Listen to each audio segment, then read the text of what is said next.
আসসালামু আলাইকুম, আশা করি সবাই ভালো আছেন। এই মুহূর্তে আমি দাঁড়িয়ে আছি যশোর জংশনে।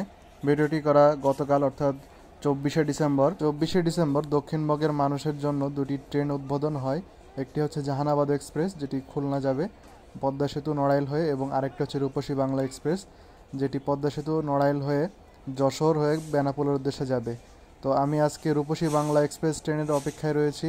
আর অল্প কিছুক্ষণের ভিতরেই আমাদের বহুল কাঙ্ক্ষিত রূপসী বাংলা এক্সপ্রেস ট্রেনটি ঢুকবে। উদ্বোধনী দিন উপলক্ষে স্টেশনে অনেক সাংবাদিকদেরই দেখা পাই।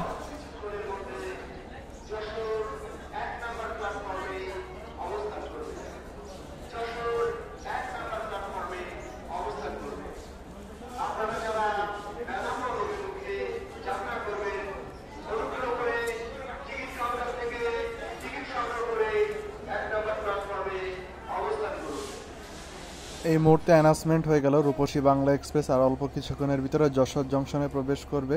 আর আপনারা পাশে যে ট্রেনটি দাঁড়ানো অবস্থায় দেখছিলেন সেটি হচ্ছে বেনাপোল এক্সপ্রেস, যেটি ক্রসিংয়ের কারণে দাঁড়িয়েছিল। এই মুহূর্তে দেখা যাচ্ছে যশোরবাসীর বহুল কাঙ্ক্ষিত ট্রেন রূপসী বাংলা এক্সপ্রেস, যেটি পদ্মা সেতু হয়ে নড়াইল হয়ে যশোরে প্রবেশ করছে। সুন্দর সজ্জিত অবস্থায় ট্রেনটি আনা হয়েছে, যেটি আপনারা একটু পরে দেখতে পারবেন। রূপসী বাংলা এক্সপ্রেসের টাইম শিডিউল দেখলে দেখা যায় ঢাকা থেকে ছেড়ে এসেছে 10টা 45 মিনিটে এবং যশোরে পৌঁছানোর কথা 1টা 14 মিনিটে। যদিও আমি এই ট্রেনটি গতকালকে 2টা 20-এর দিকে পেয়েছি, এবং বেনাপোল থেকে ছেড়ে আসার কথা 3টা 25 মিনিটে, এবং যশোরে থেকে ছেড়ে যাওয়ার কথা ঢাকার উদ্দেশ্যে 4টা 15 মিনিটে। আপনারা ট্রেনে ওঠার আগে অবশ্যই অনলাইনে ট্রেন শিডিউলই চেক করে উঠবেন।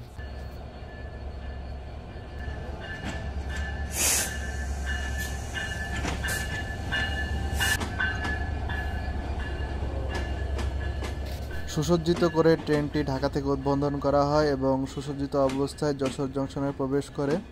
এই ট্রেনের লোক হিসাবে ব্যবহার করা হয়েছে আমেরিকান লোকো, এবং রেক ব্যবহার করা হয়েছে চাইনিজ রেক, যেগুলো নতুন। এবারে যদি ভাড়ার কথায় আসি, তবে যশোর থেকে ঢাকার ভাড়া ধরা হয়েছে শোভন চেয়ারে 410 টাকা, স্নিগ্ধায় ধরা হয়েছে 685 টাকা, এসিতে ধরা হয়েছে 820 টাকা, এবং এসি বাথ সেটা ধরা হয়েছে 1230 টাকা। এবং নড়াইলের কথায় যদি আসি, তবে 370 টাকা শোভন চেয়ারে, স্নিগ্ধায় 615, এসি সিটে 740, এবং এসি বার্থে 1110। এবং বেনাপোল থেকে ঢাকার ভাড়া ধরা হয়েছে শোভন চেয়ারে 455 টাকা, স্নিগ্ধায় 755, এসিতে 905, এবং এসি বার্থে 1355। যশোরবাসীর জন্য যশোর থেকে ঢাকার দূরত্ব যেমন কমে এসেছে, তেমনি ভাড়াও কমে এসেছে। এখন আপনারা 3 ঘন্টার কম বেশি সময় আপনারা এখন রাজধানী ঢাকা থেকে যশোরের উদ্দেশ্যে, অথবা যশোর থেকে রাজধানী ঢাকার উদ্দেশ্যে যাতায়াত করতে পারবেন।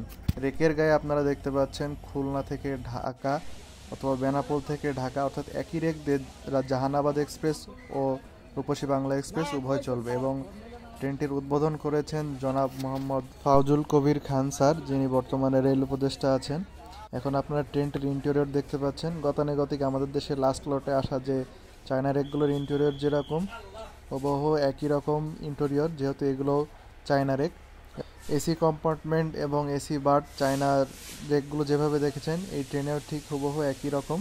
যেহেতু ট্রেনটি ঢাকা থেকে ছেড়ে এসেছে, তাই যশোর জংশনে বেশি সময় দাঁড়ায়নি, 3 থেকে 4 মিনিট মতো দাঁড়িয়ে আবারও তার গন্তব্য বেনাপোলের উদ্দেশ্যে চলে যায়। ট্রেনটির বিদায়ের সাথে আমি আমার ভিডিও থেকে বিদায় নিচ্ছি। ভিডিওটি ভালো লাগলে শেয়ার করে দিতে পারেন। সবাই ভালো থাকবেন, সুস্থ থাকবেন, এই কামনায় আল্লাহ হাফেজ।